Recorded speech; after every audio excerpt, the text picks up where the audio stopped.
안녕하십니까, 레필입니다. 3월 12일 두산 에너빌리티 보도록 하겠습니다. 증시 먼저 보겠습니다.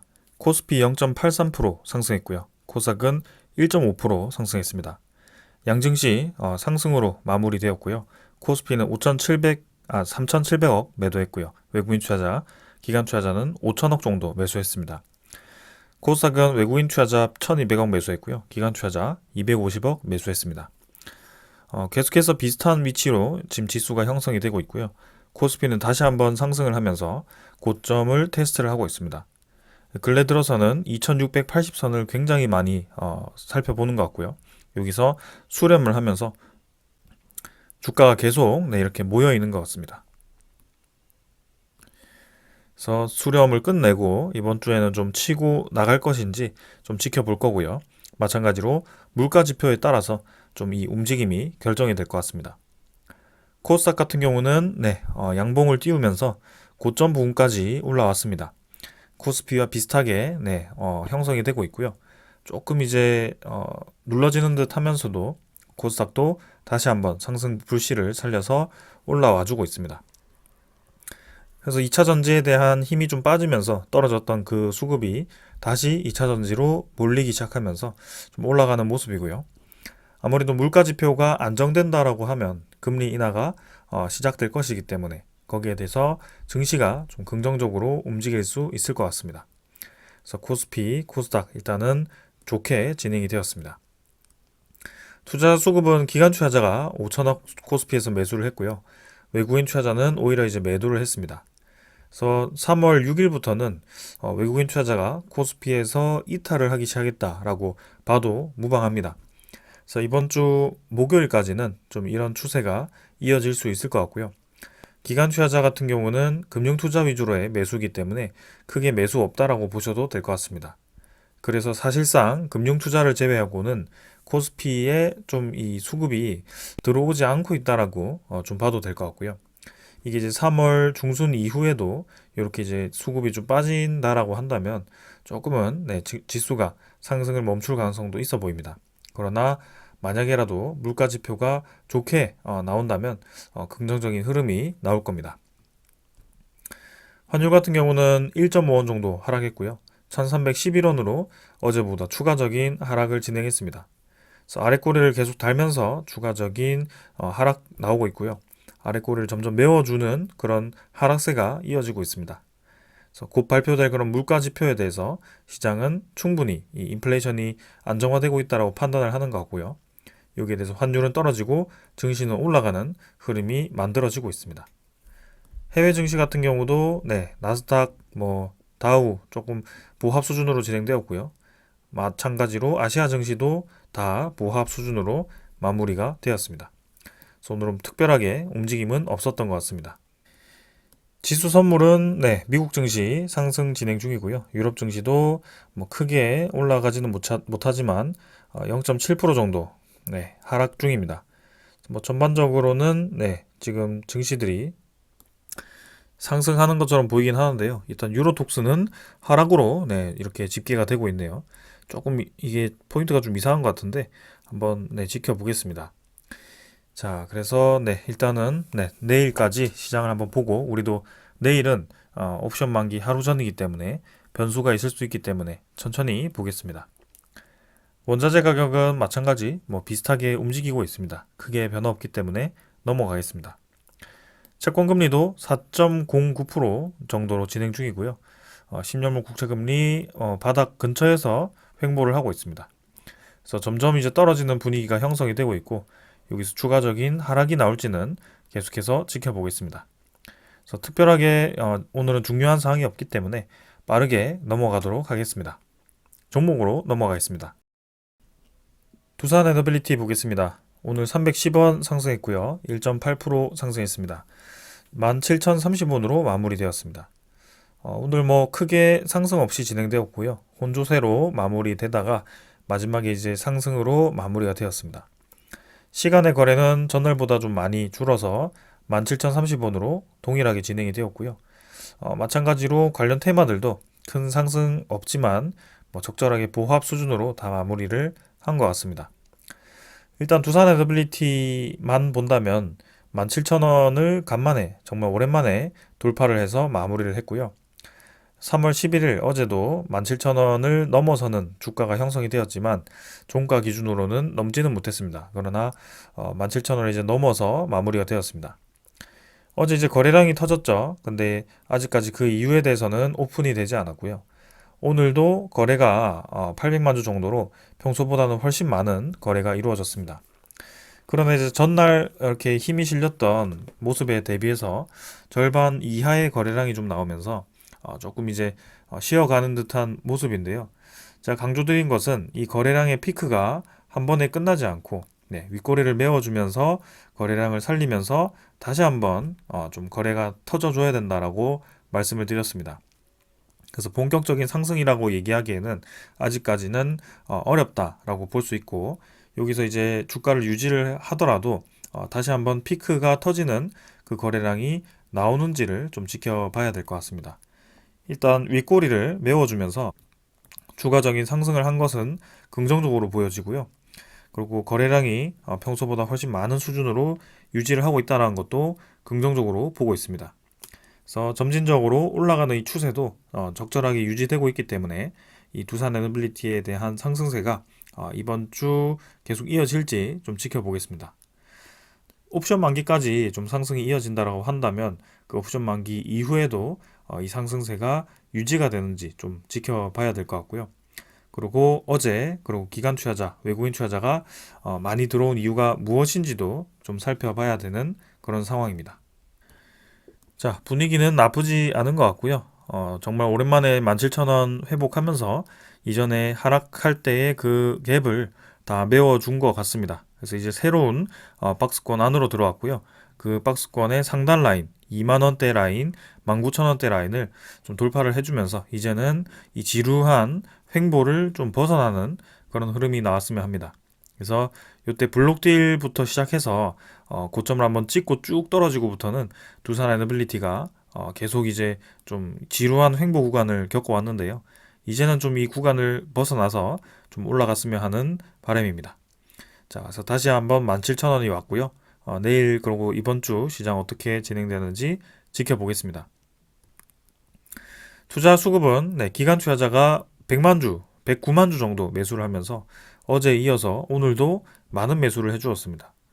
외국인 투자자는 반대로 이제 37만 주를 매도하면서 어제 많은 매수량 대비해서는 크게 많이 뱉지는 않았습니다. 그래도 일정 부분 매도를 하면서 진행이 되었습니다. 기관 투자자에 대한 수급이 굉장히 눈에 띄는데요. 그 중에도 지금 금융 투자가 10만 주밖에 매수하지 않았습니다. 나머지 이제 보험, 투신, 연기금, 사모펀드가 많은 매수를 했는데요.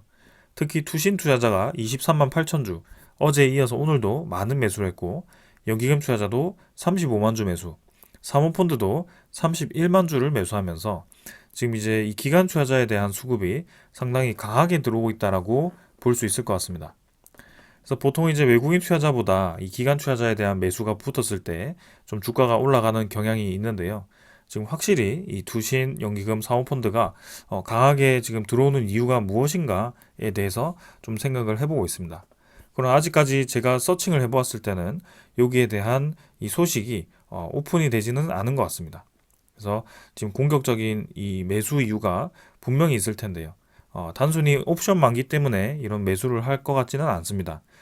오늘 이 어제부터 해서 월요일부터 해서 지금 강하게 지금 수급이 전반적으로 모두 다 들어온다는 것은 분명한 그런 이슈가 있을 거라고 좀 바라보고 있고, 그 이슈가 무엇인지는 모르겠지만 우리에게 나쁜 소식은 아닌 것 같다라고 이해를 할 수 있을 것 같습니다. 그래서 뭐 천천히 지금처럼 계속 기다려 보면 되겠습니다. 자, 그다음 공매도 잔고입니다. 잔고 같은 경우도 일단은 오늘도 603만 주로 전날보다 2만 주 정도 늘었습니다. 최근에는 만 주, 2만 주 이렇게 계속 조금씩 늘리는 상황이죠. 그래서 공매도 잔고를 이제 줄이지 않고 다시 늘려가고 있습니다. 그럼 뭐 600만 주 수준에서 크게 변화가 없는 상황이기 때문에 뭐 지금 공매도 잔고가 조금 는다고 해도 크게 문제는 없을 것 같고요.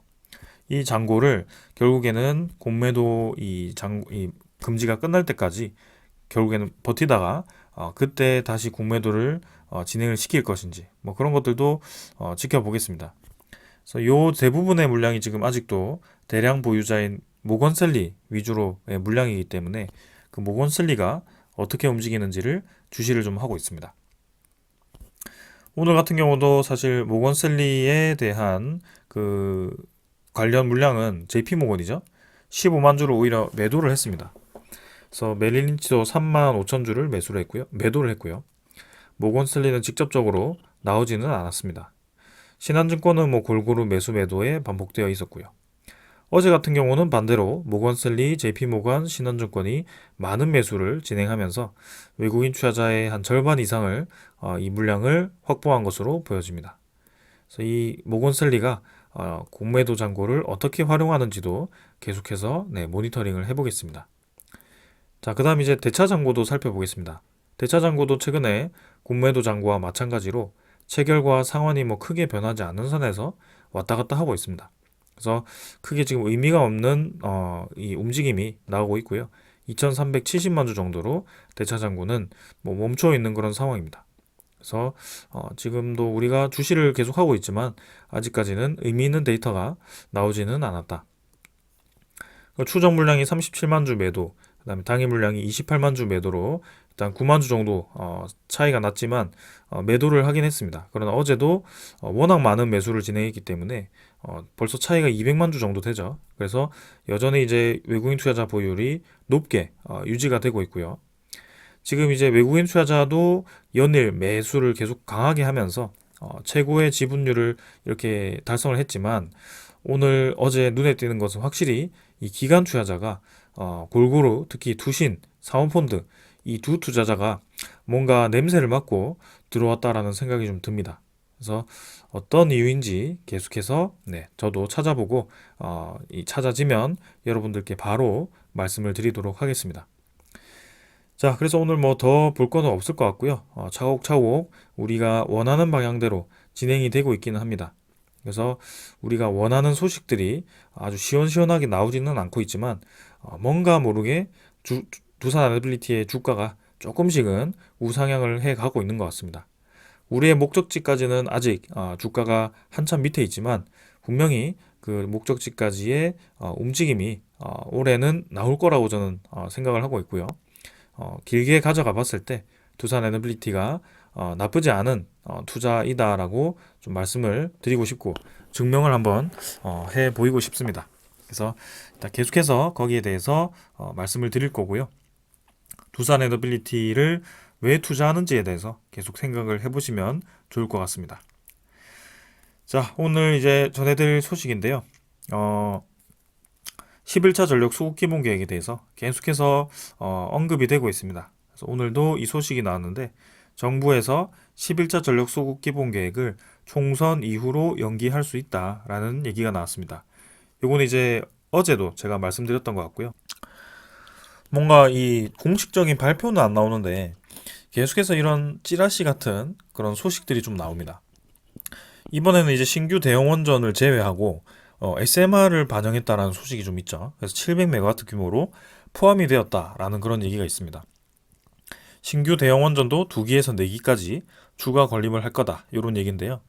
일단은 이 내용 자체가 아직 확정되지 않은 내용이기 때문에 사실적으로 확정된 내용이다라고 제가 말씀드리는 건 아니고요. 참고 정도로 보자라고 좀 말씀드리겠습니다.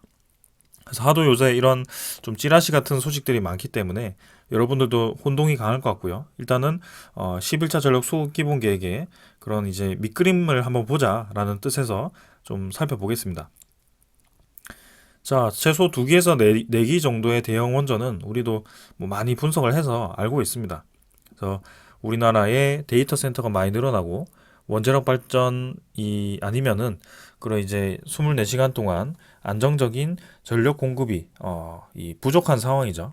그래서 신재생에너지, 재생에너지만으로는 그런 많은 에너지의 수급을 커버하기 힘들기 때문에 이 뭐 어떤 기업에서는 아리백을 요구하기도 하고 주장하기도 하지만 거기에 대해서 좀 합리적으로 접근을 했을 때 현실적으로 좀 힘든 부분이 있다라고 좀 이제 전 세계적으로 그런 이 흐름이 나타나고 있습니다. 그래서 원자력 발전에 대한 검토가 다시 시작된 거고 우리나라도 거기에 대해서 좀 진행을 하고 있습니다. 자, 그래서 10일 전기보험 관련해서 검토할 이슈가 많아서 심도 깊은 논의를 이어가고 있다. 그래서 발표 시점을 예단하기 어렵지만 다음 달로 넘어갈 수 있다라고 얘기를 했습니다. 총선 전에 이를 공식화하기 좀 부담스럽다라는 그런 이제 내용이 있다라고 하는데요. 뭐 여러 가지 케이스를 계속 검토를 하다 보니까 이 케이스별로 이 소식들이 좀 나오고 있습니다.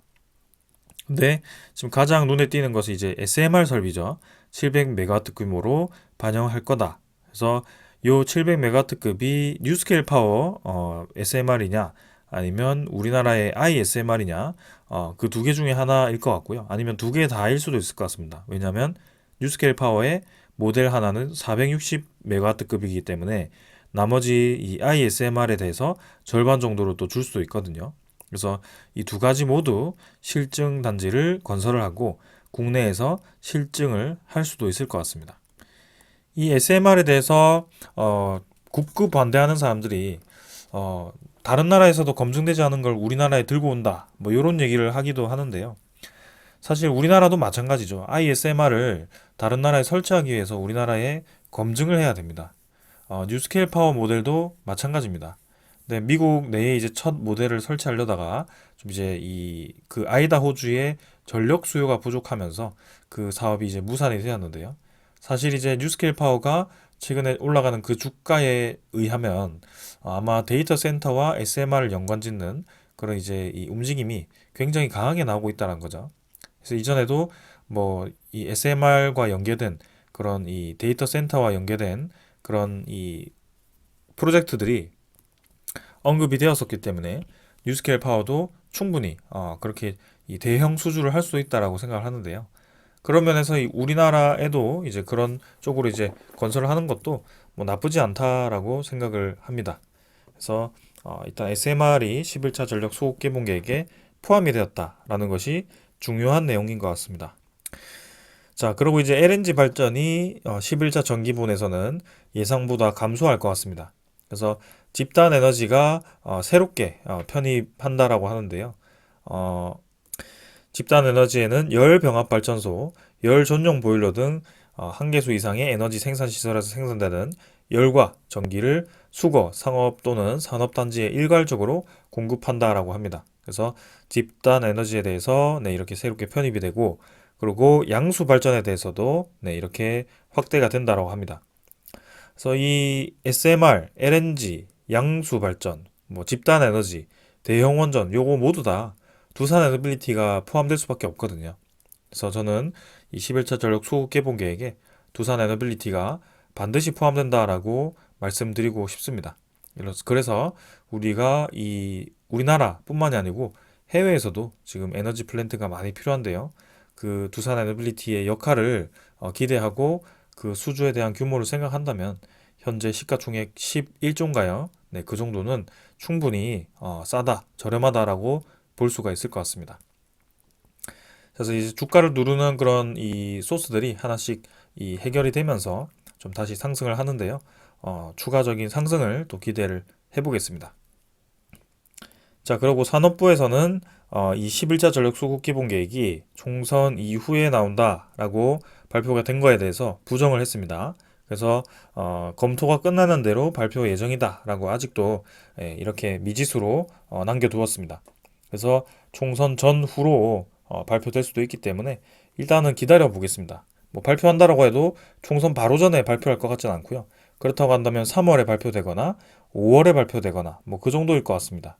5월이 아니면 뭐 4월 말이 될 수도 있을 것 같고요. 아무튼 그 발표에 대한 이 시기는 아직 미확정이기 때문에 우리가 너무 뭐 조급하게 기다릴 필요는 없을 것 같습니다. 여유롭게 기다리다 보면 네, 어제처럼 깜짝 이제 상승이 나오면서 네, 거기에 대한 이유가 분명히 드러날 것 같습니다. 자, 그 다음은 자, 우리나라에 대한 전력도 지금 네, 조금은 전기료가 계속 상승을 하고 있습니다. 그래서 첨단 기업들도 전력을 많이 사용하는 기업들 위주로 아무래도 이 전력에 대한 단가 상승이 굉장히 부담스러울 텐데요.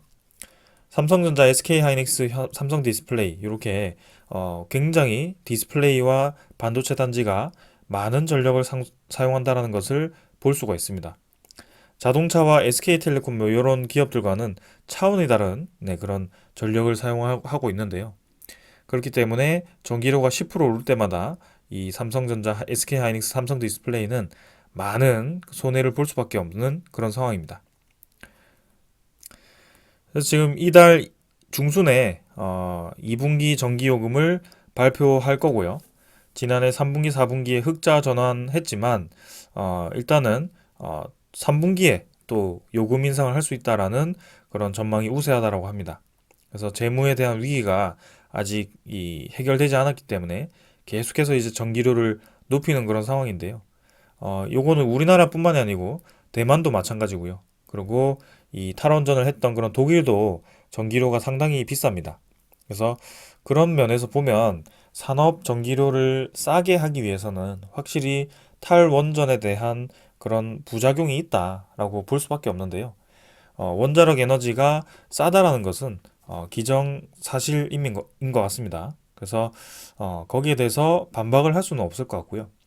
그리고 이제 원자력 에너지에 대해서 값싼데도 불구하고 탈원전을 실시하는 이유는 아무래도 핵 폐기물에 대한 위험성 때문일 것 같습니다.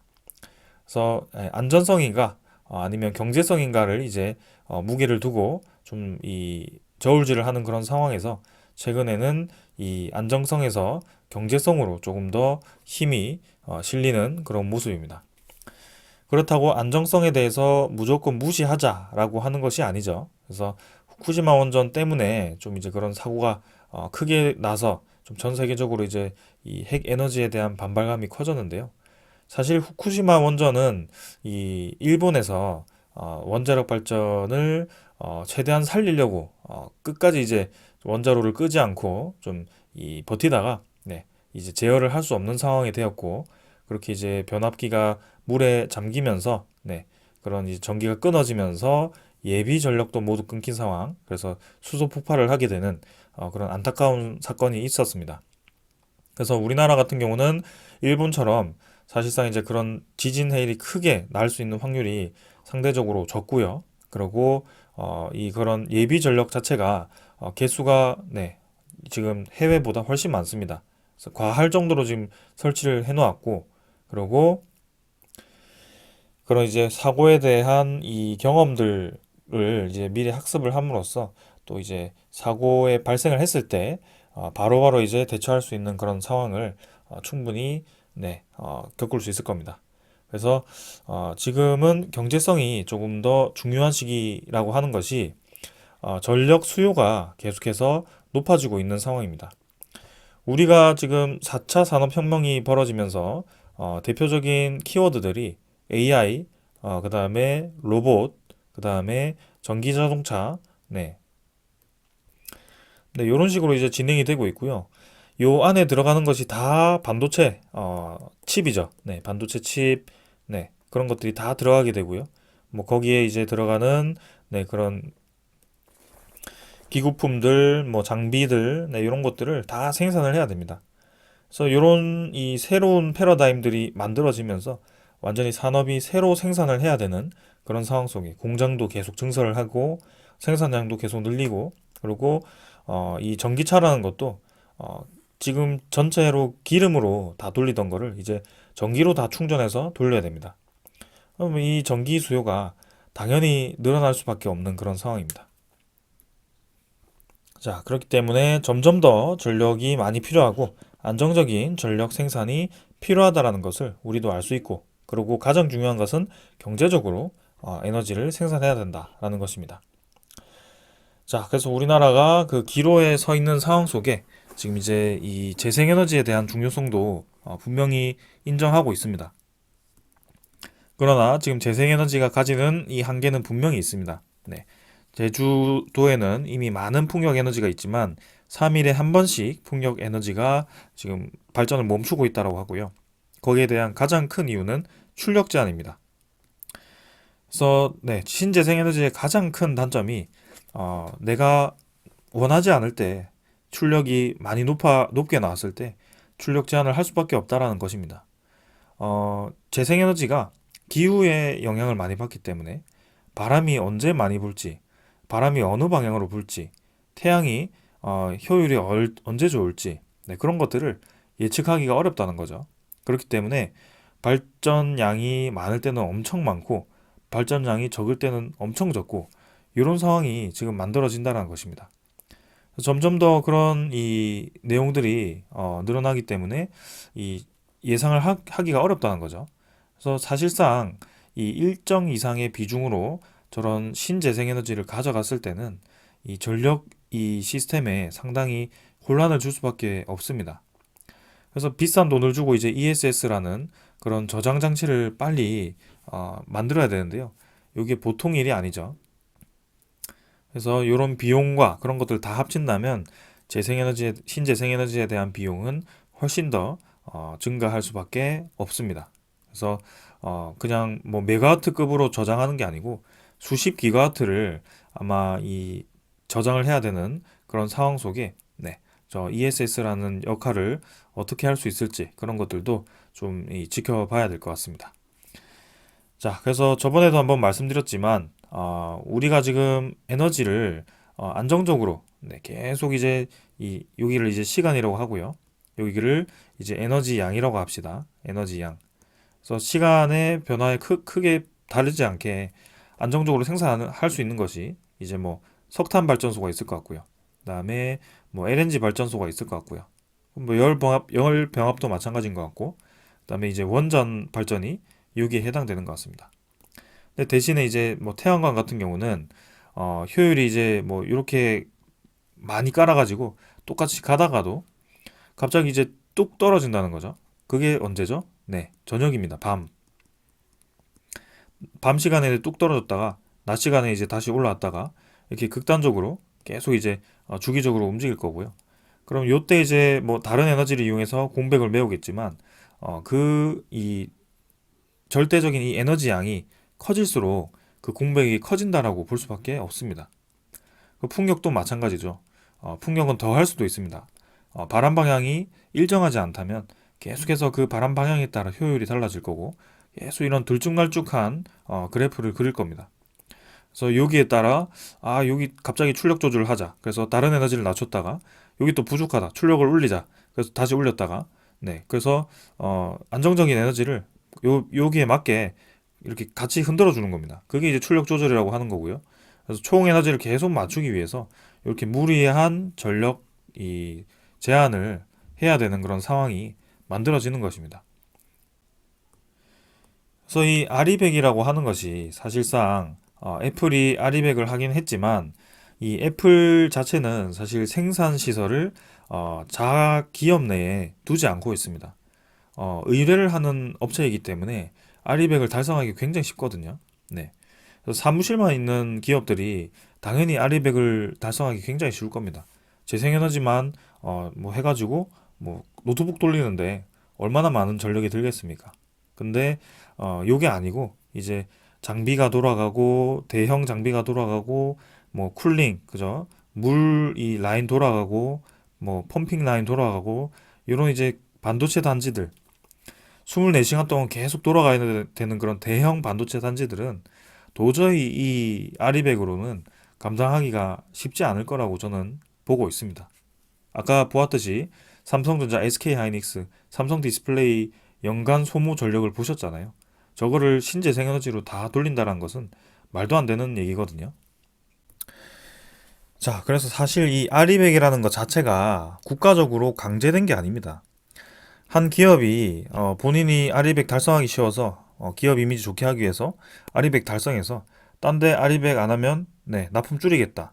이렇게 얘기를 한 거거든요. 근데 사실상 그건 좀 갑질이라고 저는 생각을 하거든요. 우리나라 정부라면 그런 이 기업의 해외 기업의 갑질에 대해서 좀 지혜롭게 해결해 줘야 되지 않겠나. 그 기업이 하나가 그렇게 납품을 하지 않겠다라고 얘기했다고 우리나라 전체 에너지 시스템을 거기 맞게 바꾸자. 그게 뻔히 우리나라 전기료가 올라갈 것 같고 우리나라에 맞지 않는 그런 에너지 시스템임에도 불구하고 그렇게 가자. 그거는 정말 합리적이지 않다라고 저는 생각을 합니다.